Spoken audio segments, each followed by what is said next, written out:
bell. Bloomberg's comprehensive cross-platform coverage of the U.S. market close starts right now.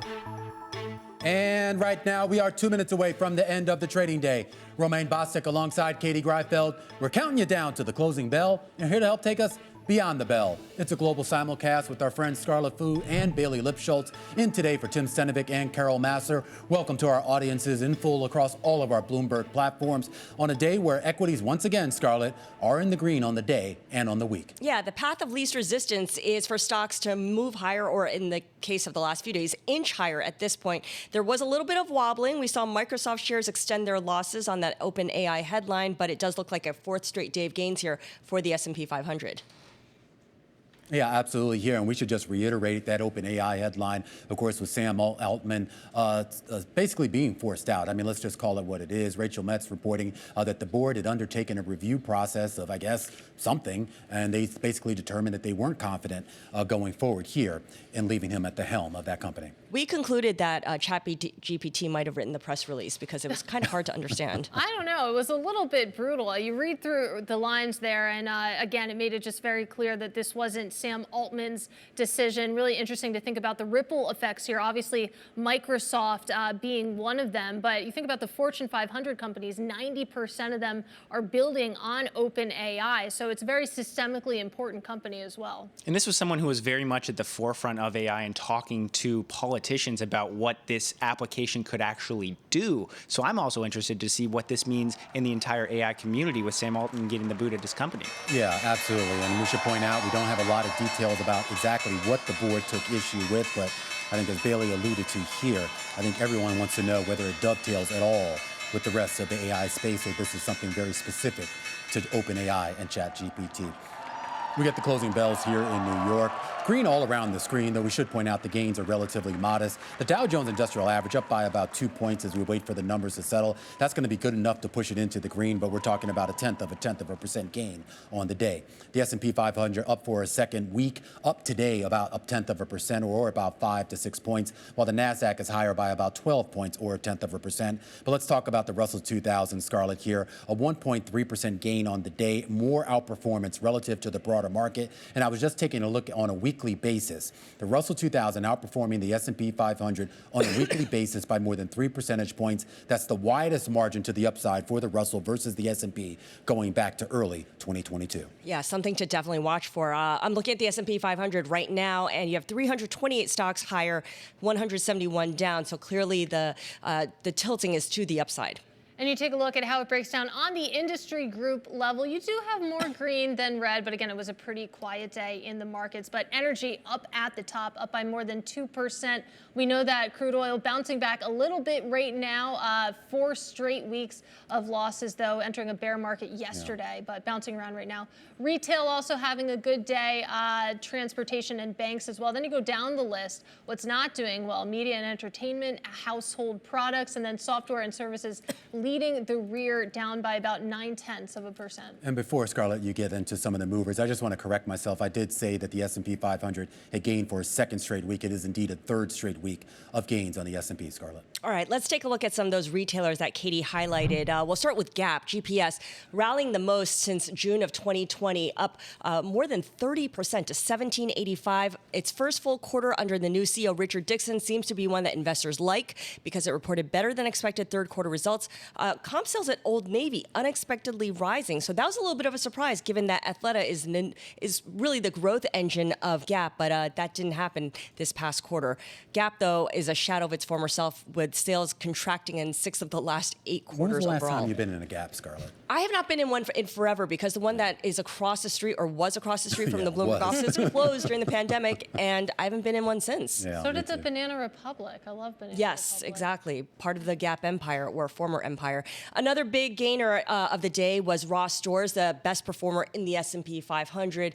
You could see they're closing better than 7%, touching the high since May of 2021. It had a beat and raise quarter. It did strike a cautious tone for this quarter, which is fairly consistent with what we've heard from a lot of retailers, including Walmart. But analysts still say that off-price is a very strong segment and will continue to gain market share from department stores and specialty retailers. Anyone go to Ross Stores here? No, I mean, it's been a while since I've been in. I mean, I did go to one like way back when. It just wasn't really my bag, but I see the appeal. You're not a treasure hunter? I am not, no, not at all. My wife goes to like TJ Maxx every other day, I feel like. So she brought home like this pot the other day. I was like, we don't need another pot. She's like, but it was on sale. I was like, everything is on Everything's sale. on Can't sale. argue there. with that. Yeah. All right, let me just round up the last gainer here. It's Expedia after Evercore upgraded the stock to outperform. An analyst there says the stock is at a fundamental inflection point with revenue growth set to accelerate next year and margins set to expand. By the way, Expedia is already up 48% so far this year, today ending up higher by 5%. I just want to point out that Ross Stores is more than 7 times the size of Gap. So when you're thinking about retailers that matter, keep that in mind. That's great context.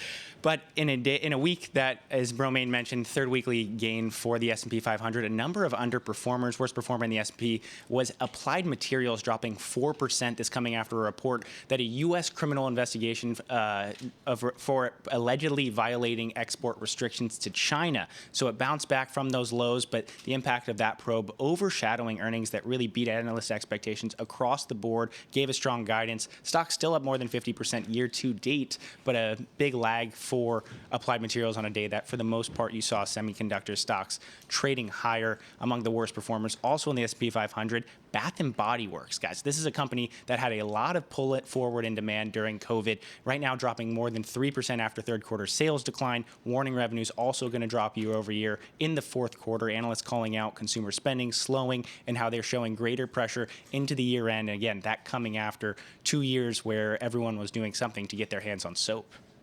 On soap. Just before we move on to what's happening in the yield space on the day and on the week, Bailey, I do want to go back to that OpenAI story with Sam Altman being removed by the board as CEO. Microsoft, of course, the primary investor in this company, out with a statement saying that it stands behind OpenAI, that it is committed to the company, and that it has a long-term partnership with the company. That's all we know right now. Once again, the headline that we broke just a little while ago is that Sam Altman out as CEO of the company that he co-founded, and his co-founder, Greg Brockman, who was chairman of the board, has been also stepped down from the board, though he is still going to remain with the company. I do want to go back to what happened in the yield space because it was another wild day here. We talk about, I guess, that relentless rally, and it continued here. It was a mixed bag on the day here. You see the yield on the 2-year yield up about 6 basis points, basically the 10-year unchanged on the day. But on a weekly basis here, we're talking about drops in the double digits in terms of basis points, about 17 lower on the 30-year yield, 21 basis points lower on the week for the 10-year yield.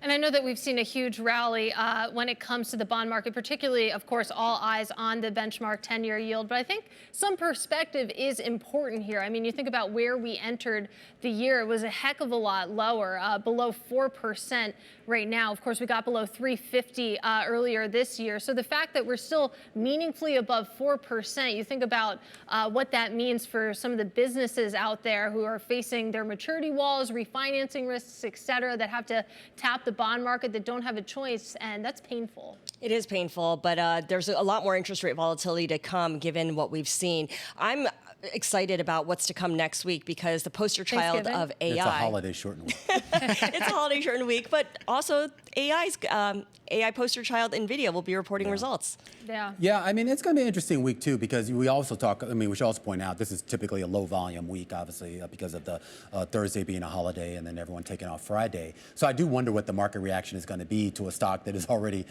up 200 and something percent. And like, what can they say, Scarlett, that's really going to provide an upward catalyst? Another 3-digit % increase in sales, maybe? Yeah. They're buying OpenAI? I don't know. something crazy? I don't know. Guys, I just want to point out that the NASDAQ is about 3 points off of its year highs. So as you mentioned, Romaine, NVIDIA is the fourth largest holder, or the fourth largest member of the NASDAQ 100. Granted, they beat earning or revenue by 20% last quarter and moved 0.1%. Yeah. But if this company gets moving higher, we are going to have 52-week highs going into the holiday. Yeah, it's certainly the leader in this market. I mean, hands down. So it'll be interesting to see how much juice it's got left. I should point out, too, we get a lot of other earnings, including from some of the retailers like Nordstrom, Abercrombie & Fitch, Urban Outfitters, as well as some other tech companies like HP Inc., as well as Autodesk. Yeah, all those specialty retailers who are going to be losing market share to Ross Stores and TJX, as we were talking about earlier. Yeah, but then you saw the Macy's results, and I do wonder. I mean, are department stores still kind of just? I mean, I don't want to say they're back, but are they maybe? Did we sort of call their death maybe a little bit too prematurely? I mean, people go there, they check out the displays, they look at the holiday They decorations. do the perfume samples, you know, speaking for myself. Is that what you do for you every night you go out? Just smells great, yeah. They hang out with the personal shopper, you know. You're supposed to actually buy something, No. Katie, after they spray it on you. No, absolutely not. You just move on. That's what I use Amazon for.